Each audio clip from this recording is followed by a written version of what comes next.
Hello, അസ്സലാമലൈക്കും. വാലൈക്കും അസ്സലാം വറഹ്മത്തുള്ളാഹി വബറകാതുഹു. ഡോക്ടറോട് ഒരു ചോദിക്കാൻ സ- പ്രോഗ്രാമിലേക്ക് സ്വാഗതം. ചോദിച്ചോളൂ. പിന്നെ ഈ കുട്ടികളിൽ ഉണ്ടാവണ കയല വീക്ക് ഉണ്ടാവും കയറില്, ഉം. അതും ഈ അപ്പൻഡിക്സും എങ്ങനെ വേർതിരിച്ച് മനസ്സിലാക്കാം? ഉം.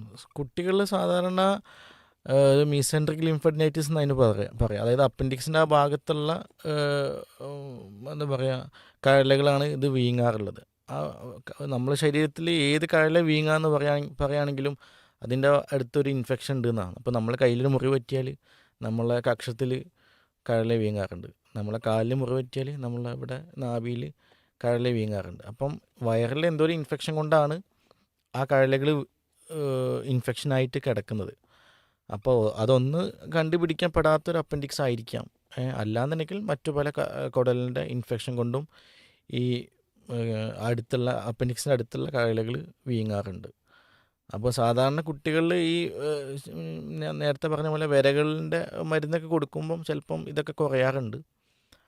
അതല്ല ഉം. വീണ്ടും കൂടെ കൂടെ ഈ ഇൻഫെക്ഷൻ വരുന്നുണ്ട് എന്നുണ്ടെങ്കിൽ ചിലപ്പോൾ നമ്മൾ അപ്പൻഡിക്സ് എടുത്ത് ഒഴിവാക്കാറുണ്ട് പ്രൊഫൈലാറ്റിക് ആയിട്ട്. ഈ ആ, അപ്പൻഡിക്സ് അപ്പൊ ഇതില് പിന്നെ സ്കാനിങ്ങിൽ കാണുന്നില്ലെങ്കിൽ നമുക്ക് വേറെ എന്തെങ്കിലും പ്രശ്നം കാണാം? അല്ല, അപ്പൻഡിക്സ് നോർമലാണ് എന്ന് പറഞ്ഞിട്ടുണ്ടെങ്കിൽ സാധാരണ അപ്പൻഡിക്സിൻ്റെ പഴുപ്പ് ആവാൻ സാധ്യത കുറവാണ്. എല്ലാ സ്കാനിലും കാണാൻ നിർബന്ധമില്ല. പക്ഷേ കഴല വീക്ക് ഉണ്ടെന്ന് പറഞ്ഞാൽ കുട്ടിക്ക് വയറിൻ്റെ എന്തെങ്കിലും ഒരു ഇൻഫെക്ഷൻ ഉണ്ട് എന്നാണ് അതിൻ്റെ അർത്ഥം.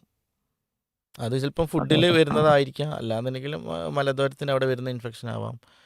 പല ഇൻഫെക്ഷൻ കുട്ടികളിൽ പിന്നെ ഫുഡ് കഴിക്കുന്നത് തന്നെ പല ഞാൻ നേരത്തെ പറഞ്ഞ പോലെ പലതും വാരി തിന്നതുകൊണ്ടുള്ള പ്രശ്നങ്ങളും വരാറുണ്ട്.